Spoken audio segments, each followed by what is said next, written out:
Yeah, so a little bit about me. I'm from New York City. I work in observability, specifically the M3 team in the New York office. I'm originally from San Diego, California, so lots of warm weather there, really nice. I used to work in cybersecurity in Brooklyn. I worked at a place called Capsulate, where we detected threats in real time for modern infrastructure systems, so like basically container-based architecture and stuff like that. This is my second time in Sofia. I'm really excited to be back. I think last time I was here, it was, I think 2016, and it was like the winter and the snow was like up to here everywhere I went. So I'm really happy to be back when the weather's nice and the sun is shining. Is this working? Okay, so today we're going to talk about high dimensionality metrics, why you should use them, a case study about how Uber uses them, how to generate them with M3, and best practices operating M3. So high dimensionality metrics, I can barely even say it. What are these? So before we go into that, let's go back into what metrics actually are and why we store them and how they're different from other pieces of data. So metrics are a particular piece of data that you'll want to track over time. This is usually a quantifiable piece of data. It's also globally known as a standard unit of measurement.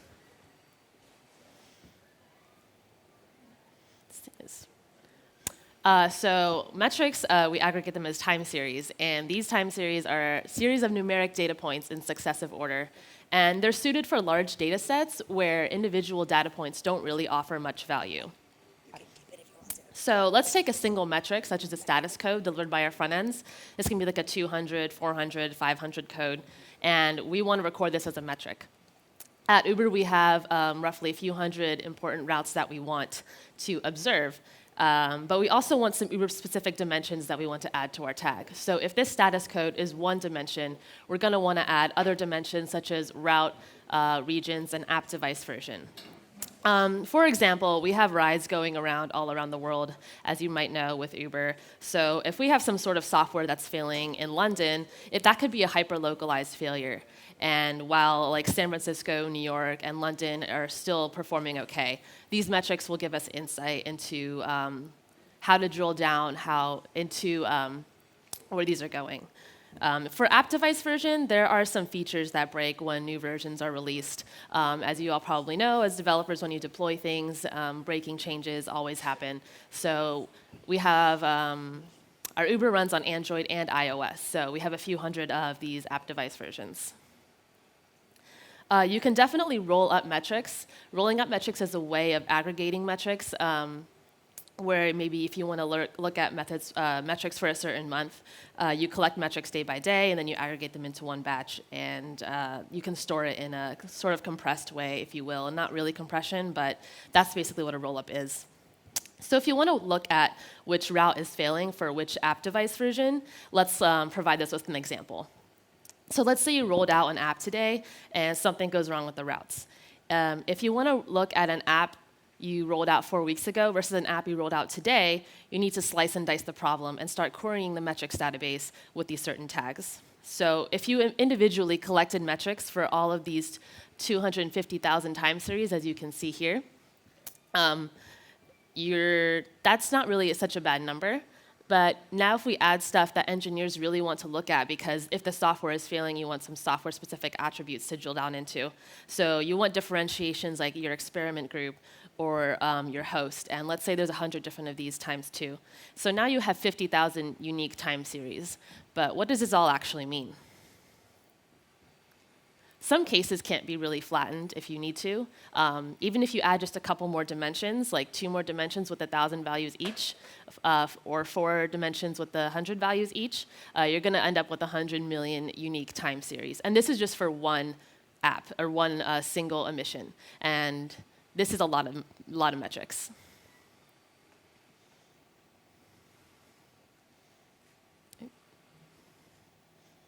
Sorry. So we have 9 billion unique metric IDs in our index. So if you rolled out a new metric that was 100 million time series, and we had to index that in a matter of minutes to keep your alerts matching and the existing queries that already exist, things would really go insane. This is also really evident from a cost perspective, not just like a computational perspective. You're going to end up spending $150,000 just for one metric family in your app. So how do we deal with these high cardinality metrics? And yeah, if they're so painful and costly to deal with, it sounds a little bit ridiculous to keep forward with them. So there's a lot of real-world cases where these drill downs are actually pretty useful and necessary and critical to the business. And people really want to look at everything. There are definitely cases where engineers can over-instrument their applications, and they just needlessly start tagging everything they can, and thus upping the storage costs for us. But a lot of the times, these cases really matter. At least I would say 20%, even if you kind of overdid it with your metrics. So, but then again, even why metrics? Logs have super high cardinality as well, and they're not. You can group them by category and stuff like that, and you can scan the events so you don't have to index them. But scans are pretty slow, and they're not highly compressed, even if you do end up indexing them. There's a lot of raw documents, and it's difficult to kind of manipulate the data to the way you want it for graphs and stuff. So metrics are a lot easier to fetch, visualize, and sub-aggregate together.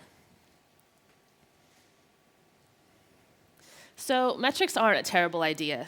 So here's an example of a sort of a condensed version of why we would want to use metrics over logs. Here's 4 raw events as logs, but as metrics, you can turn the event into a key, and then you can show sub-aggregates of when they appear. So here you can see that there's 4 events emitted, but if you store the event as a key, you can add values to that to when they happened with a timestamp. So an int is 8 bytes, and a timestamp is another 8 bytes. So this way, you're saving a lot on storage. And with the TSZ algorithm, you can compress just based on the delta and not the actual numbers in the metric. So storing these are a lot more efficient. You can also do without some subparts of the log data in cases like this. So you definitely want to evaluate the situation in which you want to use metrics or not.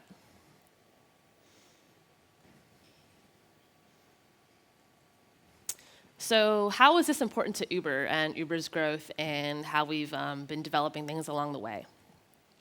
With 4,000 microservices, you're going to be generating a lot of observability data.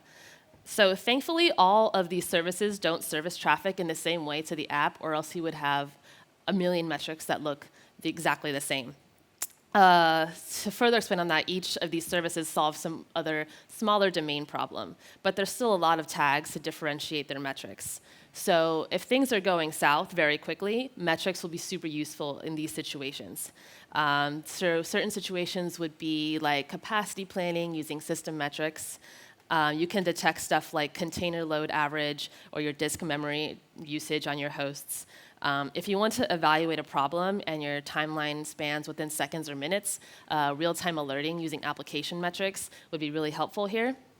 We also do stuff when we track business metrics, so we can track the number of Uber X riders in Portland, or how many Uber Eats orders failed to deliver on time, or were outside of their time window, and stuff like that. And a lot of people, not business people, but a lot of engineers use this as like an analytics platform to make their software a little more fine-tuned to the environment that they're deploying in.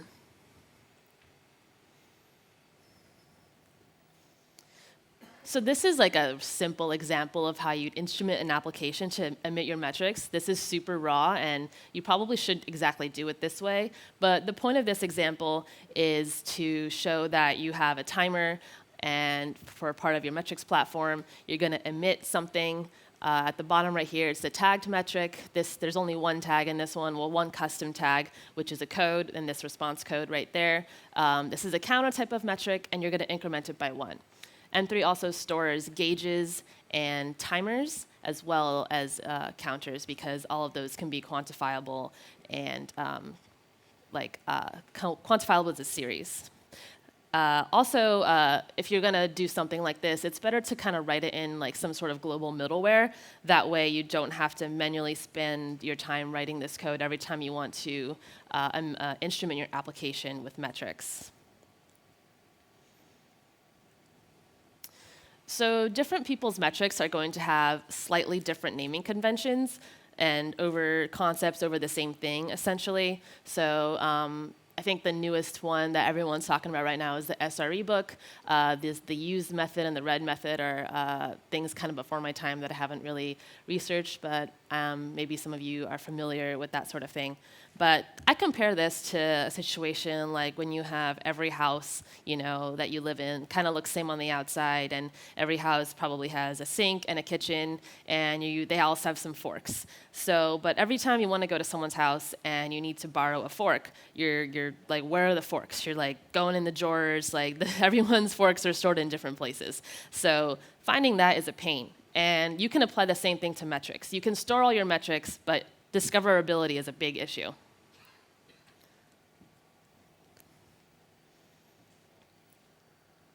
So here we have some visualizations of some metrics.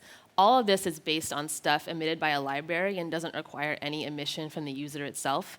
What that means is basically you didn't have to write that code that I showed you previously to generate visuals like this if you implement it into your middleware. This is all figured out dynamically, and users don't really have to specify that they were using a particular library and stuff. So in Uber's case right now, internally we use Grafana. You can give this to engineers for free if they just use the standard RPC framework and libraries. There's no custom metric code required again. This is pretty easy to discover. It generates an auto dashboard for you, and we know what your dependencies are and what services are dependent on you, and you can generate all of that from your data. We do work with the library teams to emit these metrics for their templates, and that's how we discover these metrics. So again, with discoverability, you want to put the metrics where you know how and where to reach it. So if you tag your stuff by service, here it's kind of hard to read, but that one says Docker, and some other service names. A Muttley is another service we have at Uber. That way you can kind of put them where you know you're going to want to get them again. If you're using Redis or Cassandra, your metrics will sort of be formed like this. They can figure out what tables you're using, and we can build dashboards for you in a way that's highly contextual.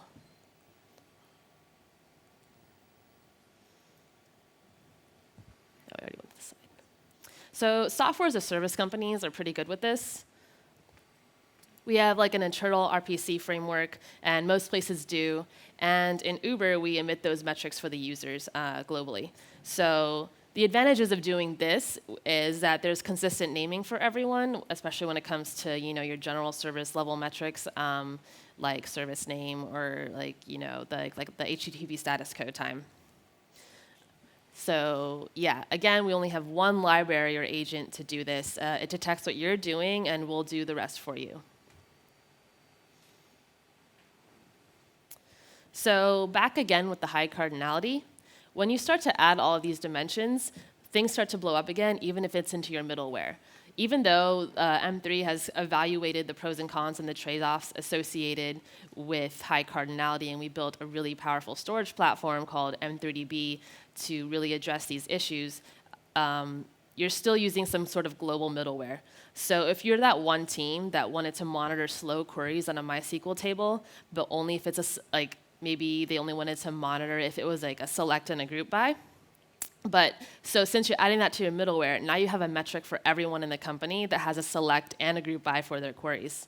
This is powerful, but then again, it still costs a lot with all the storage options out there, and it's going to be really slow to query for all the storage options.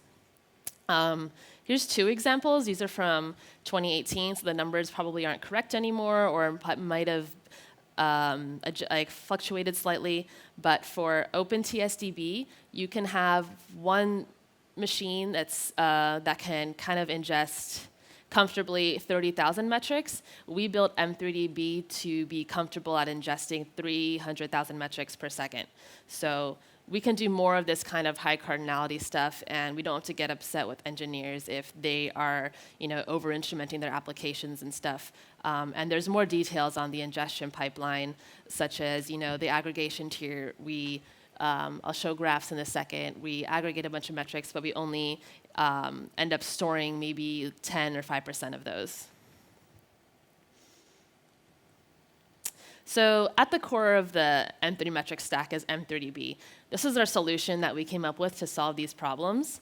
And before this, I'll give you a brief history of what we talked about, a brief history of how we used different storage solutions at Uber previously.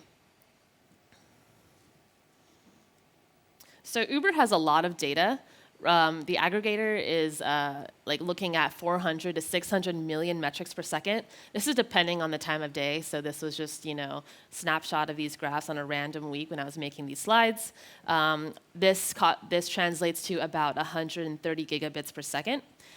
This might just sound like some sort of big file to you. It might not sound ridiculously big, but remember how I said earlier, a single metric is 16 bytes. 8 bytes is an int64, and a Unix timestamp is also 8 bytes. So 130 gigabits a second divided by 16 is a pretty big number, and dealing with all those individual metrics can be pretty painful. So here, we buffer metrics for about 10 seconds, and then we send them at a 1-second resolution from all of the hosts. So it turns out that you might think that aggregating all the metrics for 10 seconds and then sending them to the host will only give you 1/10 of the data, but this isn't actually true, because on the ingestion time for the metric, you can kind of take a single metric, exploit it out, and see on your constraints that the application developer provided. If it's in the 99th percentile of what you're looking at, or 95th percentile, there's like a min and a max feature. This works really well for like latency time stuff. And you can see if this metric is worth for storage, and that would be valuable later. So some metrics coming in get amplified depending on the different types of aggregations that you're doing on them. So after all of this stuff, only 20 million metrics out of those 400 to 600 million that aggregated are actually stored.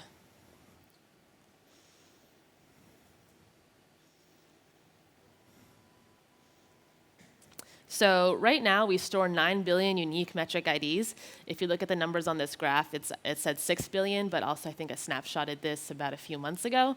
But yeah, now it's up to 9 billion. When I say metric IDs, it's synonymous with time series. So remember the time, so the logs versus metrics things I showed you, those little value with timestamps, that's basically what I mean here. And these time series are stored like metrics. So on the query side, we have about 150,000 real-time alerts. This translates to about 2,200 queries per second. And this is just for the alerting level of stuff. You're not talking about all the developers that are actually querying your data with the dashboard or our internal query tool. This is only for alerts. So you can see the load can go up and down pretty quickly depending on the time of day and stuff like that. Certain alerts can be executed more or less frequently based on the load. So we definitely wanted our system to prioritize certain queries over others depending on the situation that we're trying to observe. Even though it's only 2,200 queries per second, we still have 30 billion data points that we're trying to deal with right now too.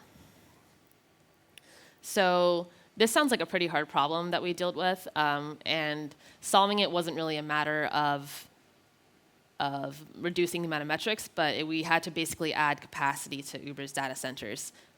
So here's a brief history of M3. Most of this is before my time. I started about a year and a half ago. So in 2014 and 2015, we just sent all of our metrics to Graphite and WhisperDB. This gave us some benefits where you could just kind of add a machine to make your cluster bigger, but this wasn't super fun because you had to take the entire system down and reshard it by hand in order to add that host. And the downtime wasn't, and if you think like, okay, downtime isn't so bad, I can do this at 2 in the morning when no one really needs metrics, and maybe I'll just double my cluster size every 6 months and we can just be fine. But machines die all the time. There's always failures going on every single day. So this is not really a sustainable solution when you're dealing with Uber at scale. And maybe you don't want a hard-coded setup, and you want to move your entire stack to something else someday. Companies like Uber are always, looking at the next big thing. One day you're using, Kafka for your messaging bus, and the next day it's going to be like Kafka 5.0 or something. And they're going to be completely breaking changes in between, and you're going to have to migrate your systems. So when you migrate a system, you have to dual emit your metrics for a little bit. And then you have to gradually shrink the first cluster while the second cluster grows. This is basically how things go when you're migrating any sort of system. And if you're going to gradually shrink a cluster by hand and reshard it by hand every week or so, you're not going to have a fun time. So this is when we moved to Cassandra. Cassandra was super great because there was elasticity with self-provisioning, and especially when adding or removing machines. But it turns out when you have a replica factor of 2, it's kind of painful to deal with. Having one last source of truth is stressful, and it feels like things are on fire all the time, even when things are actually doing just fine. So here's some examples of doing that. So Cassandra uses hinted handoffs to store this data to push the data whenever it's ready. So once the first node is ready, it'll push to the second node and stuff like that. This takes 3 hours. This is a default setting. And once it comes back, you're not really going to get a chance to replicate. Remember, most metrics are just throwaway data. You're storing them at a 10-second resolution at this point for 2 days. So when you're having a replica factor of 1, and you're reading from it, and you're writing to it, and you're missing hinted handoffs, people are getting mad because the data isn't consistent. Even though it's working just fine, these are just asynchronous processes that don't necessarily translate to a superior user experience. So people get pretty mad about this. Dashboards are flapping, data's inconsistent, at least just in real time. And people just kept saying, my graphs are weird, what's wrong with you? And our only way to fix this was to tell you, don't worry about it, ignore it for 30 minutes, and then the data will resolve itself. But people didn't really like this. So then we would say, OK, let's run a repair on the cluster so we can really get those 2 replicas going, and we can show the data in real time all the time. So basically, the way we would do this is we would look at the 2 replicas, see where the gaps were, and they wouldn't agree, and we would just kind of fill them in based on each other. This was kind of a hacky way of doing stuff because you really don't have a central source of truth to validate where your data correctness. And also, this takes 15 hours. Again, retention period for all metrics is 2 days at this point in time. So you're missing all the future data. While you're doing this repair, metrics are coming in, and you're missing all the metrics for 15 hours anyway. So by the time it comes back up, you basically just have old data that's going to be thrown away, and you've missed new data at this point. So this, again, wasn't super sustainable. And yeah, it required expensive SSDs and stuff like that. Again, this is only one node out of about 50 that we had at the time. One can fail at any given point, and we were having a lot of failures, especially on days like Halloween and New Year, where our usage was at its peak. So, like I said, yeah, we kept asking the company for really expensive machines, but that only lasts for so long, especially when the company is getting really big. And the cost and the operational overhead was really not sustainable, and we were basically left to our own devices on how we could solve this problem. So that's when we decided we were going to build our own time series database specifically for metrics with a replica factor of 3. So the design principles were that we optimize this for high read and write volume. And we wanted to empower engineers to instrument as much as they can without breaking the bank. That way they can kind of problem solve the way you do as a developer without thinking about business costs and stuff like that. We would take care of that at the aggregation tier for you. We also wanted to add more nodes in a way that wasn't super painful. So yeah, so basically, I'll just give you an example of adding and replacing a node right now. So if you need to replace a node in your cluster, each cluster is 3 nodes because it's a replica of 3. So if one node dies, you need to find a new host to provision it and put it in your cluster. So now you have 2 nodes that are healthy with regular data. Everything's going just fine. Read and writes are going fine because you have 2 healthy nodes. And then you have this one empty node. So then we have a thing that points to etcd. So it'll say, OK, this new node labeled C, and we have A and B that are healthy, is going to restream the data from A and B while the reads and writes are still going on. So, and this will all happen in the background, and you don't have to really do anything else about it. And this takes maybe an hour, which is a huge improvement from what we were looking at before. So this was at least easier to run at large scale for people. We also wanted to optimize to reduce costs for like a large metrics warehouse. So I don't know if some of you are familiar with Facebook's Gorilla paper. They talk about a Tsa compression algorithm. So M3, we did an M3 Tsa compression algorithm based on this paper, where we basically take the delta of the deltas, if you will, and store that versus the actual time series, where the Facebook one took just the first delta. And each algorithm is specific for your use case. Since we have so many metrics and we're throwing so many away, this was a great algorithm for us to use. OK, so how are we different from other people? We optimized for reducing compactions. So we really didn't want data compactions because they are super compute intensive. Data compaction basically means you're reducing the number of data elements, bandwidth, cost, and time for generation. And you don't want the loss of information and you do this by eliminating unnecessary redundancy, removing irrelevancy, or stuff like that. So this is all programmatic at the compute level before you're storing the data.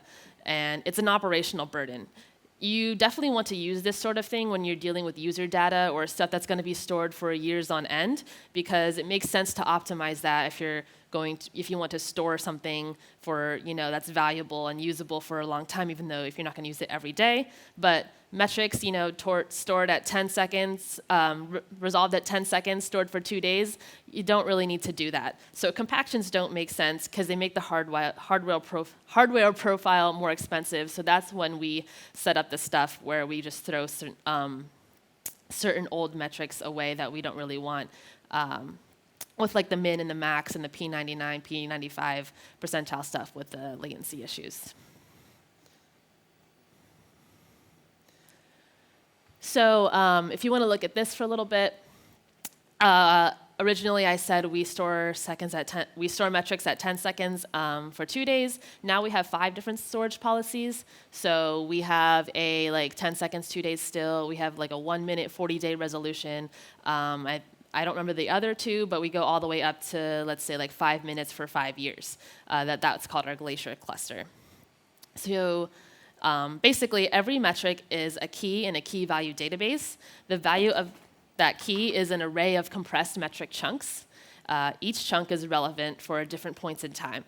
So for an example, if you have a metric named foo, you're going to have a buffer to compress them for every 2 hours. So from 12 to 2 p.m., you're going to have some sort of compressed value. 2 to 4 p.m., you're going to aggregate and have a compressed value. 4 to 6 p.m., same thing. And then those are going to be getting written to the aggregator, and those are going to be stored in the database.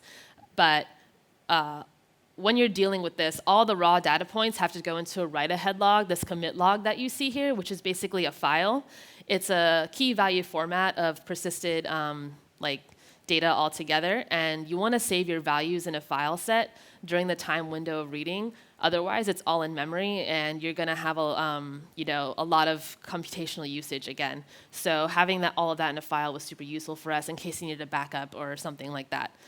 So then once you write to the database, you can throw this file away, and then you'll just start it all over again with a new file. So how can you use M3? How can you use it in your best interest, and how do you even get started? So this is our open source story today. This is pretty similar to the internal architecture that we have at Uber. There's not a whole lot of differences here. Most of our stuff is open source, and we're doing a pilot session where instead of developing M3DB in-house and then open sourcing it, we're doing it the other way around, where we open source it and then pull the actual database back in. So if you're already running Prometheus servers and you kind of want to basically scale up and scale down and see all your data together, and if you have a way to map a Prometheus server to, let's say, n machines that you're monitoring, you can just export all of that data to M3. M3DB and our collector and stuff like that, they all vendor Prometheus. So it's a really nice transition. You don't have to do a lot of discovery to find the metrics if you're already familiar with the Prometheus platform. So basically, we have our M3 coordinator. It's basically a sidecar to the Prometheus stuff, and it sits on the Prometheus server. So you kind of set up a config, and you basically, that tells you to send this Prometheus data that goes to send to this sidecar. And then the sidecar writes the real-time data into M3DB. It has its own index, and it's clustered, so everything's ready to go. And yeah, the etcd thing that you see here is your config store. We use that to keep track of like memberships of clusters and stuff, and what hosts are in what cluster, what's not, and especially with like the add, remove, replace, and especially with the add, remove, and replace, and when we use our Kubernetes operator to do these things automatically, you need some sort of source of state so you can resolve where your hosts are when needed. It's also written in Go, so we can just pull etcd in as a library, and you have your etcd cluster running alongside your M3DB cluster, and this is a lot easier, so you don't have to yet run another type of server to store all of your configs and state. So you can, even with all the Prometheus stuff, you can still push data in with your own Go client. There's a seam read and write APIs in the M3 coordinator and an M3DB, so you can kind of customize it to fit your choosing. So we want people to be able to run Grafana and point them directly at M3. We didn't want people to have to deal with an option of having Prometheus to run your queries if you didn't really want to. So if you basically wanted a more direct source to your data, you can have that as well. Especially if your architecture runs alerts out of Grafana, this definitely makes more sense to do. So we also want to support statsd metrics in open source. Before M3's time, Uber used statsd metrics, and we still support some teams who are still kind of using statsd metrics. We don't do that in open source yet, but we know a lot of people in open source still use statsd metrics, so we want to support that as well. The plumbing isn't quite there. We are pivoting the way we do our internal deployments to use purely open source components. So our aggregation tier, our query engine, and our database, we have different versions of that internally, and we're really pivoting to kind of coalesce all of that. So the way we run M3 will be the way anyone else runs M3.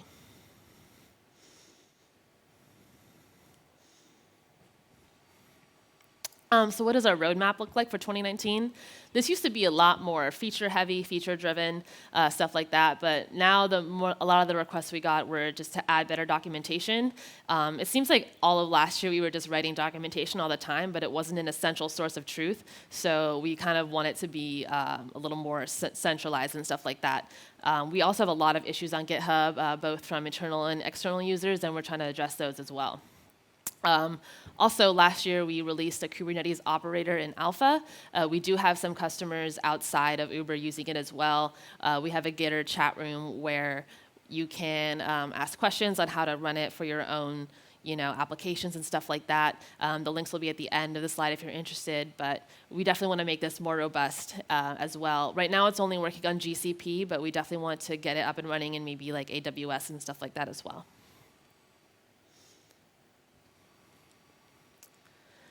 So these are basically our architecture again for open source. We kind of wanted each piece here to able to be swapped out for each other. So we want the aggregator to be able to use for larger scale deployments when you care about losing data on the way in. So these are the three major components that can be basically swapped in for anything else. You can pick and choose which parts you want from M3 versus from other people. So here we have Prometheus and Influx and prompt query, and you can kind of swap those out whenever you want to and use the query engine of your choice at the end of the day.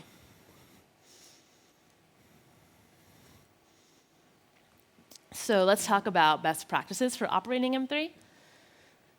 So this basically comes back to why we even built this thing. So we really wanted to hold to the philosophy that adding and removing capacity for your metrics platform should be pretty easy. Other tools like MySQL can be great for a lot of things, and but not really easy to cluster and scale out. This is definitely custom fit to like a metric situation. You want to think really hard about your problem set. With metrics, you want the cluster to be like free and available wherever you are. And it really shouldn't be a nightmare to run this stuff. You don't want to be burdened because next generation technology is, supposed to help us and stuff like that and not make things more complicated for the sake of doing so.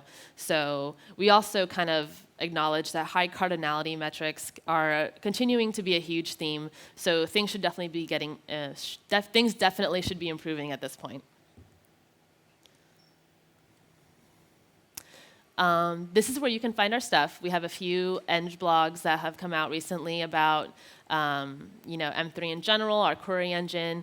You can join our mailing list. Gitter is kind of like IRC or your AOL chat room, but not so much. But anyone can go for that. Basically the same stuff here. And the m3db.io is where you can find the docs on how to use it and stuff. Thank you.